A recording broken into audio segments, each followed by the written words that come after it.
南投德山的三拿溪牡丹花正咧大开，三拿溪的牡丹超过60种的品种，总共有9大色彩、10大花型。今年更加有新品种的荷包牡丹，吸引到真侪游客来看花。手机摕了一二翕，会当伫台湾看到遮侪色水的牡丹花，和游客真欢喜。 我很开心，很幸运，对，幸运看到这个花。我来了 N 次，我来过 N 次，这是我这一辈子看到最漂亮的一次牡丹花。当年3月到4月是三拿溪牡丹花开花时阵，即马开甲长水，有真的游客是专工上山去赏花。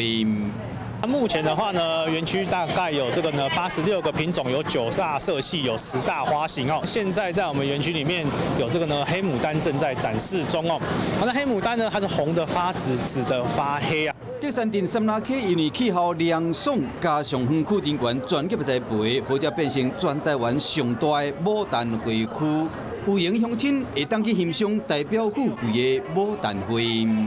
嗨，我是庄宇杰，想要看到更多的新闻内容吗？赶快订阅华视新闻的 YouTube 频道，并且开启小铃铛，跟着宇杰一起看新闻吧。